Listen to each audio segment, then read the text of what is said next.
Greetings, friends. Waningrisky here, and this is the weekly Russian-Ukrainian War update for the weeks of August 18th through 31st of 2025. If you want to continue receiving these weekly Russian-Ukrainian War updates, be sure to subscribe to my channel, give this video a thumbs up, comment your thoughts, share this video around.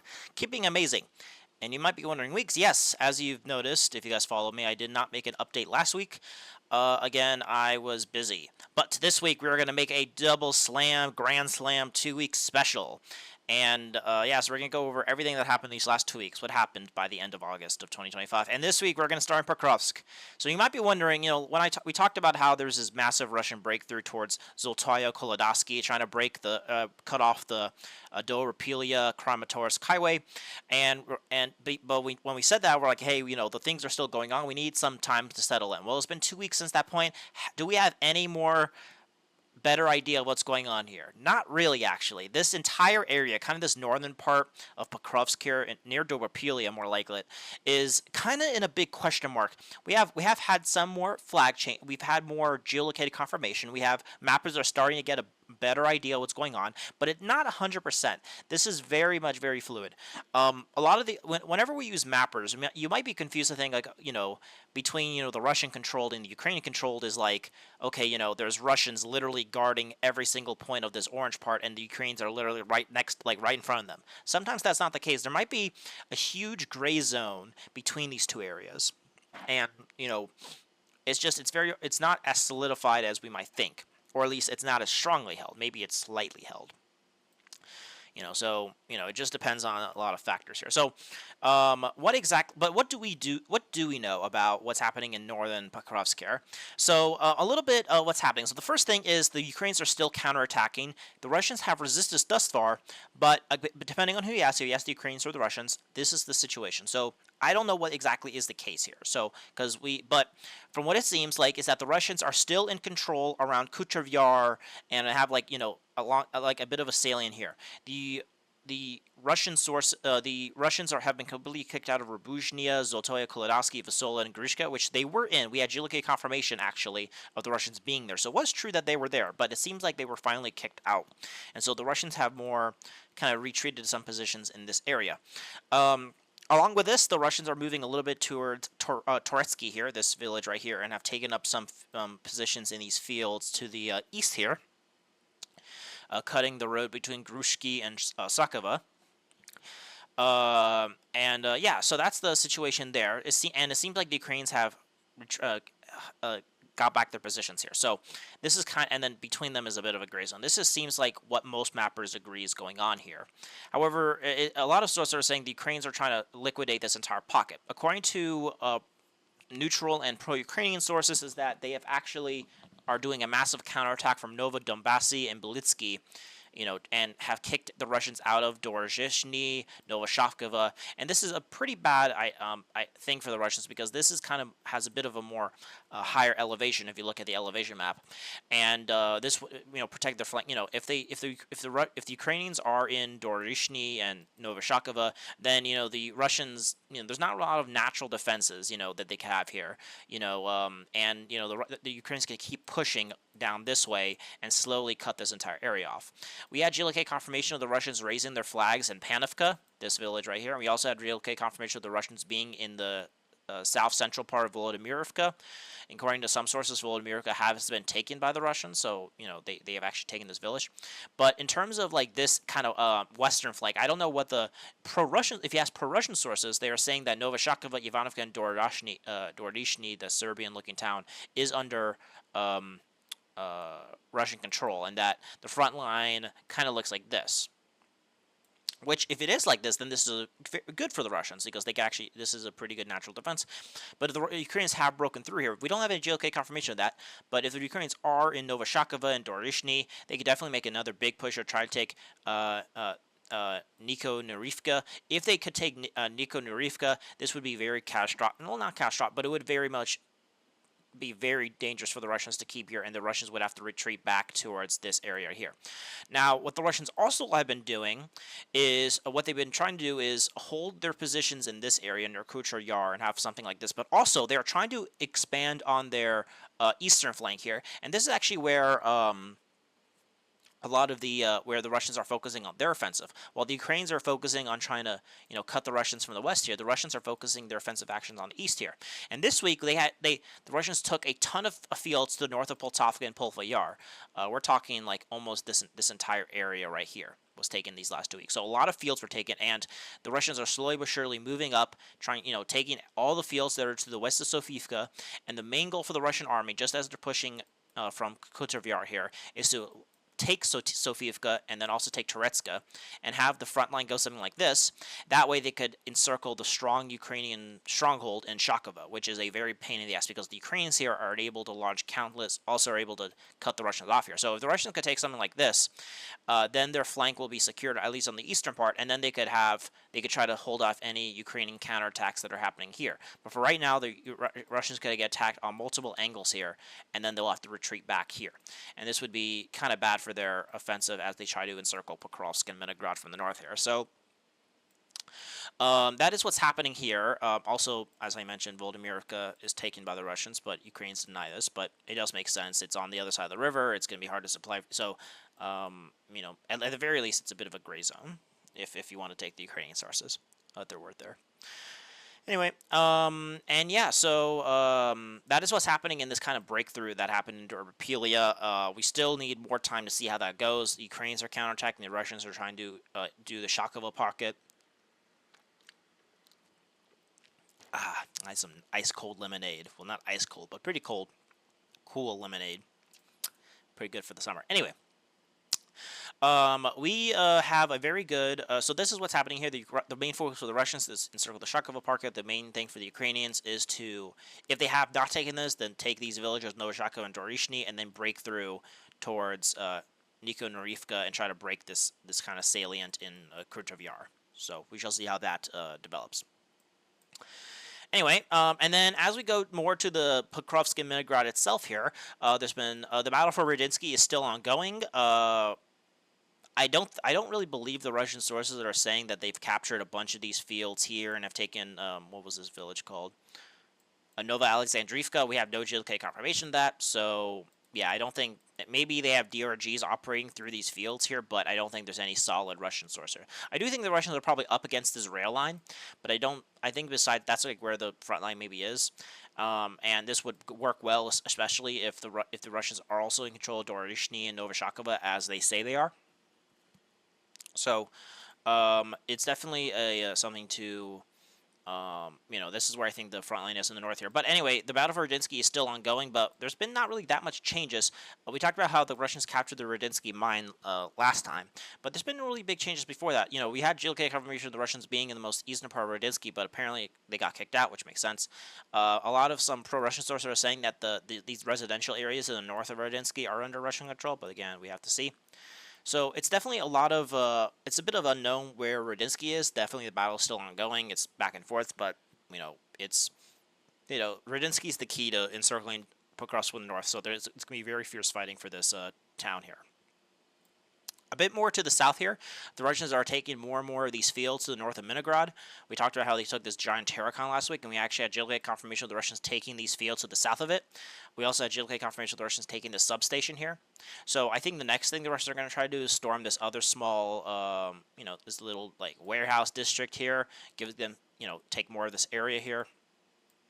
So when the Russians take something like this, then they'll be able to enter Leningrad. And, as you can see from this area, if the Russians enter from the northeast east here in Leningrad, as you can see, it's just a bunch of residential areas. So the Russians could definitely improve themselves and take up positions in at least in kind of this area, this like kind of northern sector of Leningrad. But just to maybe establish some positions here. Right now probably the focus is try to encircle and force the Ukrainians out of Leningrad so they don't have the battle house by house here. So, but I do think they're going to try to just kind of tighten the encirclement here a little bit, but as you can see, they're doing that quickly here. So I think right now the Russians are going to focus on taking this little warehouse area here, and then, just slowly but surely start squeezing Leningrad. One of the most interesting things that happened, also, as we can see, the Russians are pushing from Novokonomichny and have taken a bunch of these fields, south of this substation that they took. Again, this was one of the major Ukrainian defenses in the eastern part of Mitrograd, which was taken. So now the Russians are now just sweeping up and taking all these fields that are around it. And so now the Ukrainians retreated back to Mitrograd itself here. Now, one thing that's very interesting that shows the kind of porous of the lines, somewhere in the south here, we actually had geolocated confirmation of the Ukrainians doing a counterattack towards the village of Myrnia and actually captured some soldiers here. Now, most sources are saying that this area was liquidated and the Ukrainians retreated back to where they came from, which makes sense. But it does show that these lines are very much more fluid.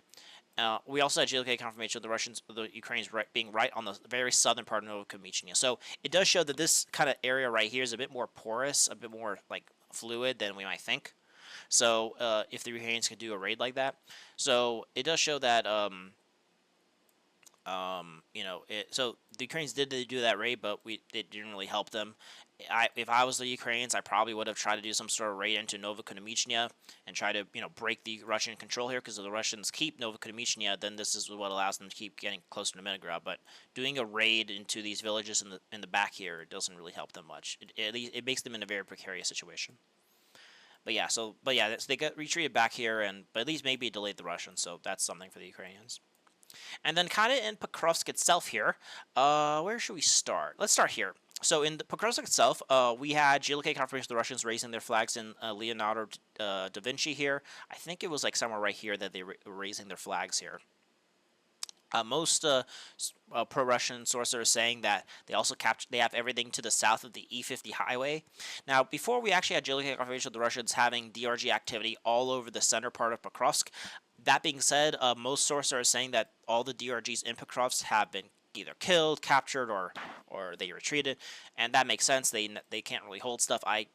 Considering how weak the Ukrainian lines here, allowing Russians to sneak in here, I would have guessed the main Russian army would have tried to establish some positions, at least in, as I've always mentioned, try to take at least this southwestern part of Pokrovsk, just so they could start getting into position to cut off most of the highways that supply Pokrovsk.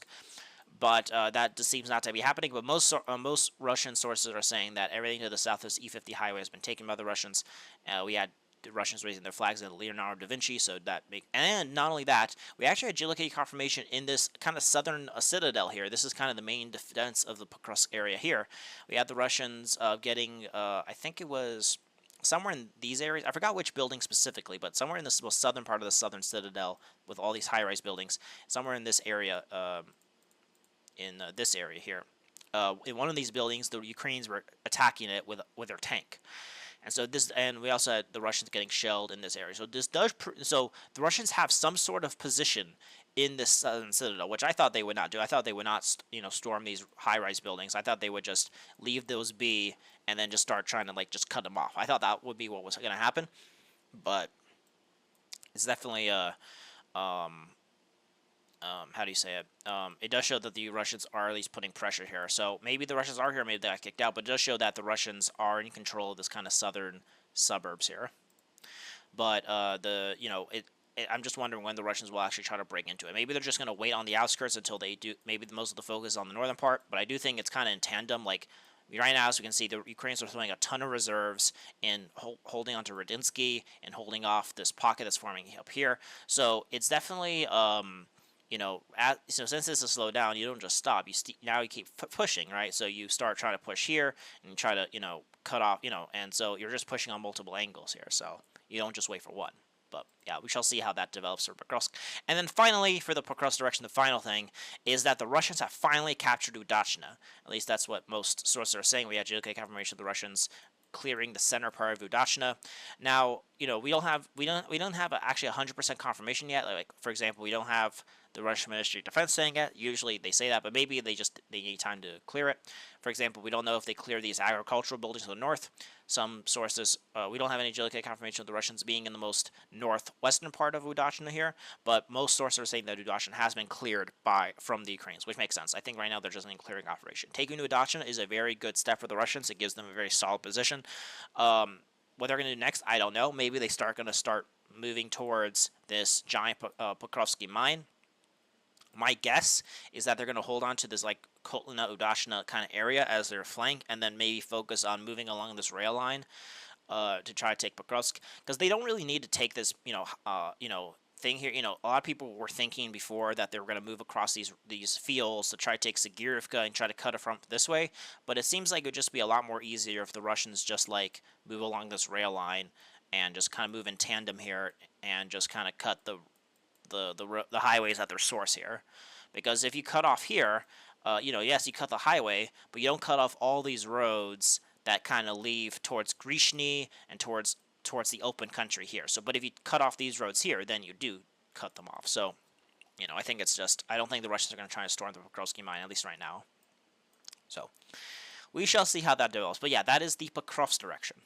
Now we are going to go to the Prosyana direction, and, I might call this the South Donetsk direction again, because the South Donetsk direction has not been liberated by the Russians. It's, this is where the Ukrainians are doing a bunch of counterattacks. And, but the Russians are also making a lot of solid progress elsewhere. Before, the main focus was always kind of this kind of area right here.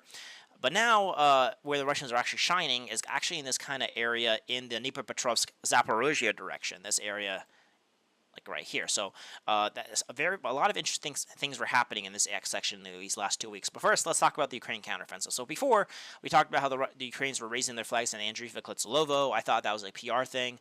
But that was not the case. We had more GLK confirmation of the Ukrainians raising their flags in the center part of Zelona High. We actually even had right on the most western part of Tolstoya that we had the Ukrainians reaching there. Now, most sources are saying that got repelled, but it does show that the Ukrainian counteroffensive here is not a PR thing, it is a real thing, and that most sources are saying that Zelona High and Andriivka Klitsulovo are under Ukrainian control, either fully or mostly. So, a very big setback for the Russians.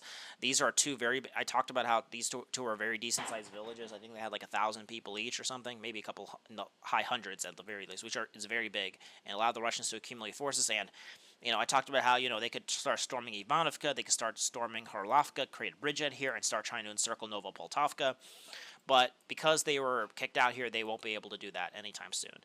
Now, maybe this was a temporary thing, but,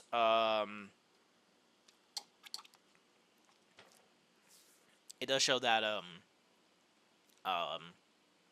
that the Russian positions here are a lot more precarious than we might think. So I do think that maybe the Russians will revamp their offensive potential to try to take back these two towns. In fact, I know they will, but it just depends on how strong the Ukrainians are trying to hold on to these two villages. I don't know how they lost them. I thought once they cleared them that the Russians would be able to actually solidify their gains here, but it seems like, the group of forces east, or Vostok as they call it, it seems like there's been some sort of change in management, because they used to be really good, but now it seems like they've been doing a lot of weird things recently, where they've been posting videos of them claiming they took a village, but then they never raised their flags in the video. So it seems like there's been some change in management that makes it worse. But I didn't see any info on that, but it seems like there's been some sort of change in leadership here. Anyways, it's the South Donetsk was like one of the most successful in the summer, but it seems like towards the end of the summer they've been checked and mated. But we shall see if the Russians. It definitely does not mean the Russians are on the run. It doesn't mean like, oh man, the Ukrainians are going to sweep by and take back Kamar and everything. But it does show that the Russians have more. They have to take more work before they could claim they liberate South Donetsk. And the reason why I'm saying that is because the Russians actually crossed the river here and actually raised their flags in the village of Filia here. So we had, and they've taken more of these fields around, there's a bunch of these rivers that interconnect here. So there's like a river here, a river here, a river here, as you can see. And so it seems like the Russians are trying to take this intersection of rivers and, try to take more of these, like, fields to the south of Novopoltovka here. Now, I think maybe the Russians, like everything else, they, it just show that the lines here are very fluid. There's a big gray zone, so probably Filia's in the gray zone, but I don't think there's any Russian positions in Filia. It's very small. So I do think it's more fluid than a lot of people think. Anyway, so yeah, that's happening there. So Ukrainians are counterattacking here. It seems like they stopped after they took Zelona High and Andriivka Klitsulovo, because that happened about a week ago. But we shall see how the Russians kick them out, so we shall see how that develops. Anyway, now, where the Russians are making some progress here, and making a lot of progress, is in this kind of area down here. And this week, the main Russian push has been, this map is not even updated, there's been a lot of changes. So the first thing is that the Russians were pushing north from their positions in Timurivka here, and actually captured the village of Novy Igorivka and Zaporizhia. So now, we don't know if this is, again, porous positions, or maybe, maybe they just raised their flags and retreated. Maybe this is a gray zone, but according to we saw the raising of the flag, so they've captured these two villages. And not only that, once they took these two villages in the Zaporizhia direction, or no, this is the Dnipropetrovsk direction, I believe, right? Yeah, this is Dnipropetrovsk. Anyway, along with this, we talked about how the Russians, took the village of Malievka earlier in August. This week, we actually had geolocated confirmation that the Russians are pushing in multiple directions and have actually raised their flags in the village of Kupyansk here. I thought this would be one of the last villages taken because there was such a big graze, there was so much fields here. I thought the Russians would be torn up in the fields, but that does not seem the case. It seems like they have taken everything here and they've liquidated the rest of this Komashrovka, which is the last village in South Donetsk. However, that is capturing this village. It was not an they can't, just because they captured it, they can't claim they've taken it, because Zelona High and Anjivka Kletsilova, which they thought if they've lost, so they have to retake everything behind the Vochka River to claim they've liberated South Donetsk here. Now, so yeah, Kumnashki, Novy Igorivka, Zaporizhia has been completely taken by the Russians. And and they kind of moved from their positions in Medlivka from the north here, and then but mostly it was from Timurivka and Zelenopolia, and kind of moving north here. So they've taken everything up here. Now another thing is that we actually had geolocated confirmation that the Russians are in the village of Vornia here. We had the Ukrainians doing a counterattack here with a tank to try to blow up Russian positions here. So the Vornia might be more of a gray zone, but it does show that the Russians are beyond this area and are have positioned the gray zone somewhere here. Along with this, according to even pro-Ukrainian sources, that the Russians have entered the village of Novoselivka here, this town right here, this village. This is a very decent size. This is another place I thought the Russians would take. So, and we actually had Deep State saying that the Russians are in this village. So we don't have a geolocated confirmation. Maybe something happened here, but it does. If the Russian troops are in Vornia and were able to put positions here, it does show that the Russians could actually have positions in Novoselivka as well. We actually, the Russians also claimed they took the village of Shiva here, but we hadn't actually. It was one of those videos where they claimed they took it, but they never actually raised their flags here. So we need to wait for more. But if they are Novoselivka, then they probably have actually taken Shivka, and especially if they're in Vornia, and if the Ukrainians are claiming they're in here, then yeah, Shiva has probably also fallen to the Russians. We also talked about how in the last 2 weeks they took Alexandrogard. We don't know if the Russians are still here, or if this is just a gray zone thing, but it does seem like if we kind of scroll up here, that the Russians took everything like this.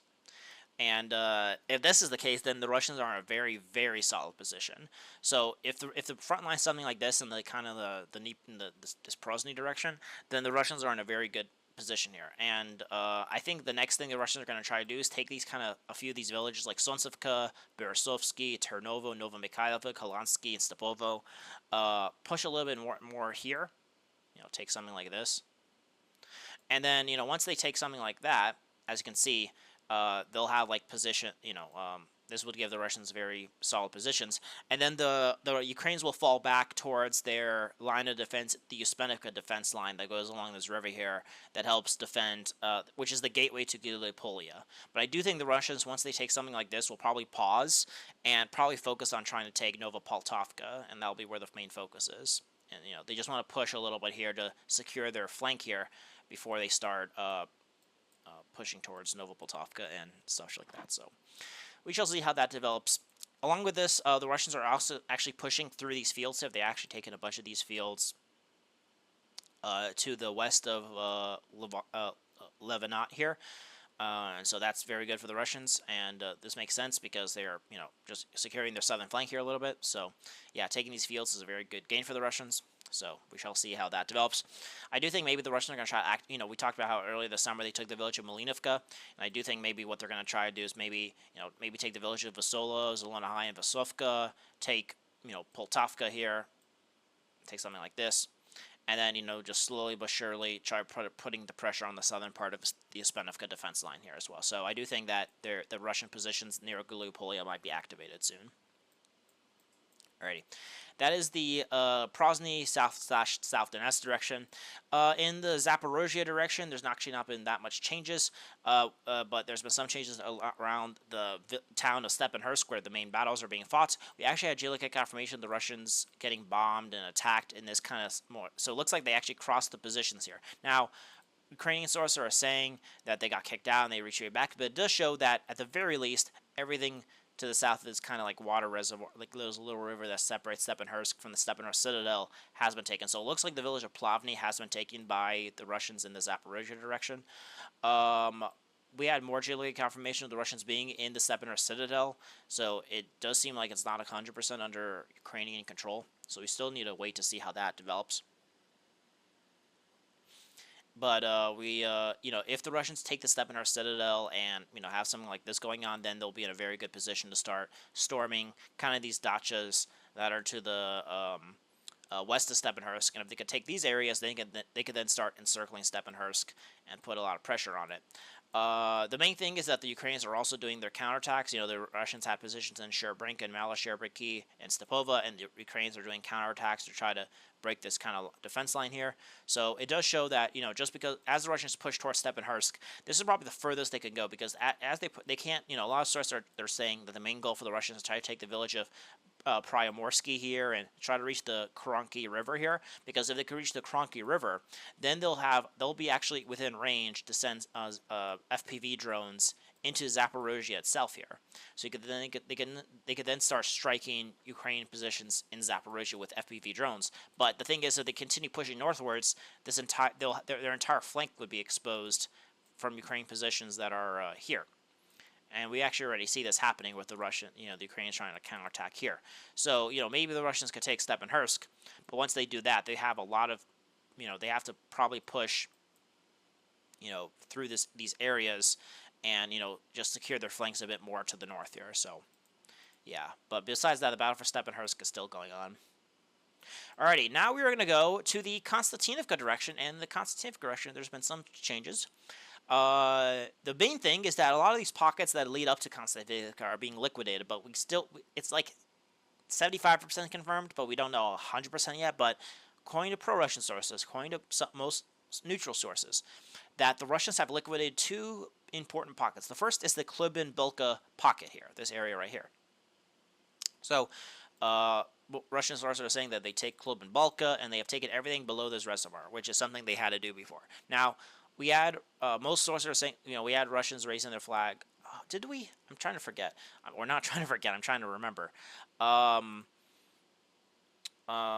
We had actually a geolocated confirmation of the Russians being in this kind of area right here, kind of in this like rail line right here. We had a geolocated confirmation of the Russians being in Katerinivka. We had no geolocated confirmation of the Russians raising their flags in Kolbin-Balka, so that's why I'm putting a proviso on if the Russians have actually taken this. And we still need some more confirmation, but most mappers are saying that everything below this reservoir has been taken, but we still need to see probably some Russian flag getting raised in Kolbin-Balka to be 100% confident on that assertion. But most mappers and pro-Russian sources are saying this pocket has been liquidated. The other pocket, not pocket, but another salient that's been liquidated is this area between the Chasov Yard area and the Turutsk area. This kind of like area that was between the canal here that was separating them has been liquidated.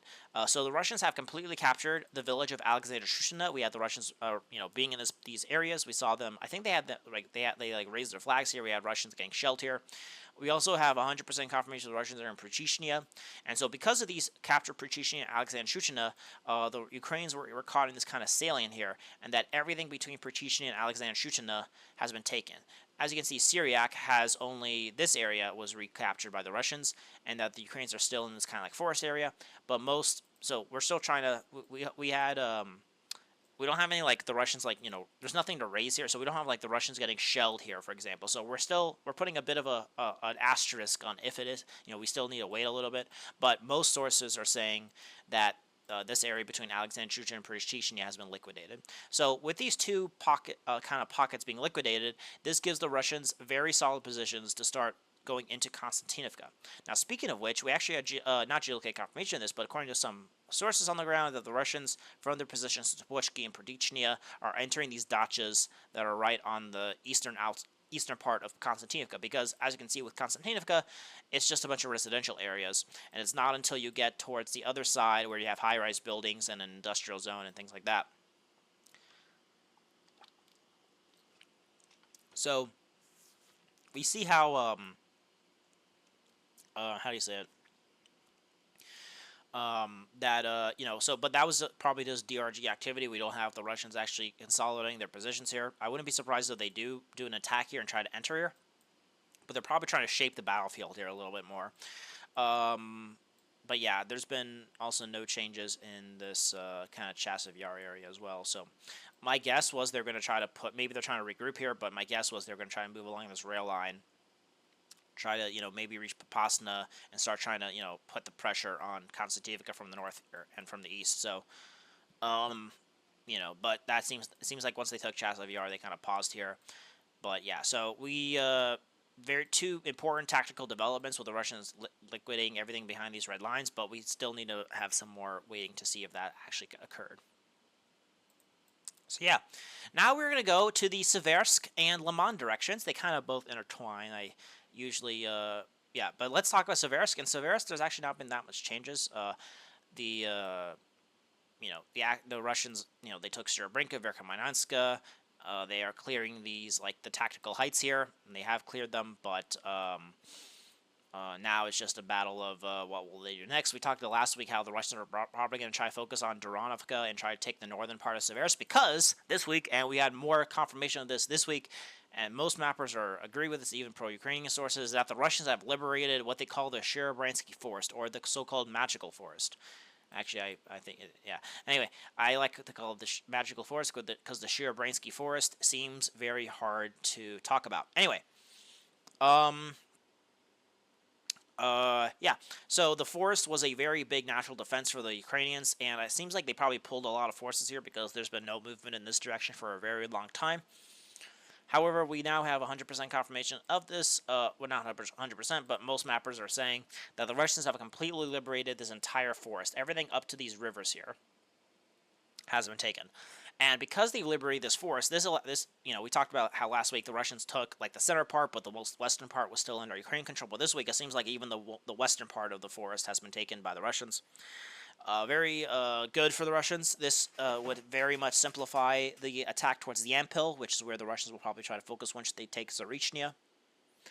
And but because of this, I do think in the Seversk direction specifically, the Russians are going to try to focus on, reaching the Bakhmutka River, try to take these, like, kind of positions that are to the north of Seversk here, and basically try to take this entire northern part of Seversk here. And once they do that, that puts more pressure on Seversk here. Now, in the Lyman direction, as you can see, these kind of areas intertwine here. As you can see, the Seversk forest is kind of technically part of either side. But anyway, I kind of combine them. Anyway, in the Lyman area, the battle for Zaporizhia is now ongoing. We have more and more geolocated confirmation of the Russians being in the southern part of Zaporizhia, in the eastern part of Zaporizhia, in the northern part of Zaporizhia. And so, the Russians control about a third of the village, and it does show that but the Ukrainians are resisting fiercely. They really don't want to give up Zaporizhia. If Zaporizhia falls, there's, as I mentioned, the three villages that are key to Lyman is Zaporizhia, Dorboshteva, and Yampil. Taking Zaporizhia and Stavki will allow the Russians to get the high ground position right in front of Lyman. Obviously, they won't be able to storm Lyman directly because there's a bunch of fortifications there, so they won't be able to do that. But the key to it is encircling Yampil from the south here, Lyman from the south, which requires them taking Yampil, and then from the north in Dorboshtevka, which is where the Russian push in this area is focused on. So, as you can see, the Russians are focusing on trying to encircle Lyman from these areas. Anyway. But yeah, so right now the battle for Zaporizhia is ongoing. We talked about how the Russians took Kolodovsky last time, and now they're saying they're now liberating more of these fields to the south of Kolodovsky. So, this makes sense since they have positions on the other side of the Zaporizhia River. This allows them to keep pushing southwards. The Ukrainians have a very strong position in Stavky and has a lot of trench networks here. It's also on the high ground here. So, so the next Russian focus will be on Stavky. But it seems probably what the Russians will be trying to do is try to cut the road between Stavky and Zaporizhia. And this would make it and make the logistics in Zaporizhia a lot more harder for the Ukrainians to hold on to. Anyway, yeah, so that's what's happening there. And then in this northern part of Lyman, there's a lot of interesting things happening here, a lot of back and forth. In here, the battle for Shenderkilovo is still ongoing. The Russians are in the northern agricultural warehouses. The Ukrainians control most of the town itself. So the battle for that is still ongoing.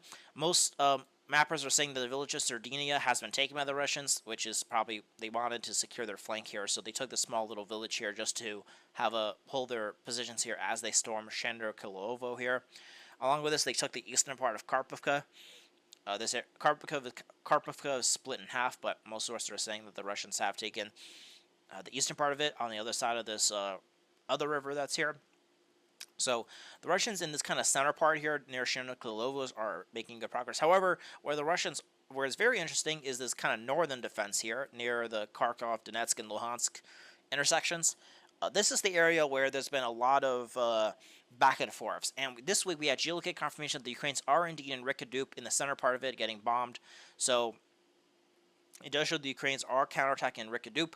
We had the Ukrainians doing a counterattack entering Novomikhailivka. So Novomikhailivka is under Ukrainian control. We actually had the Russians doing another counterattack in this kind of intersection here and taking some of these tree lines here. So it does show that, at the very least, the Russians are still near Gerkivka here, because the Russians were doing a counterattack from this direction towards these kind of tree lines here and fields.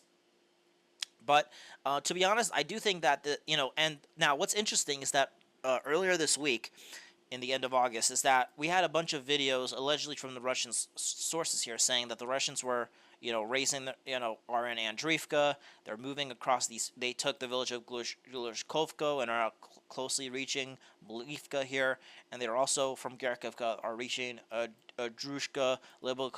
Fuck it, I can't even pronounce that shit. Anyway.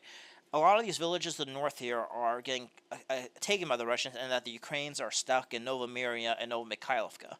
I don't buy this. I think it's bullshit. I don't think the Russians are actually there. The Russians made a video, yes, but it was them on the ground walking around in a very broken up area, and it was very hard to geolocate it. So usually when they geolocate, there's a drone flying by, so you could see the surrounding countryside, and then from there you can make a determination on what the village actually looks like. Or if it's the village I'm talking about. But if you're in the middle of just a bunch of random buildings, it's very hard to geolocate. Specifically, they were saying they were walking around in Andriivka here, so we shall see how that develops.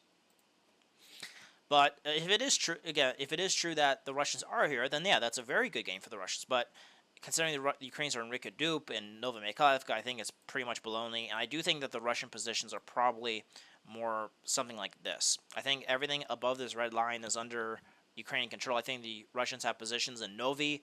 This is kind of the main axis of Russian defense in the northern part of their kind of bridge in Lyman.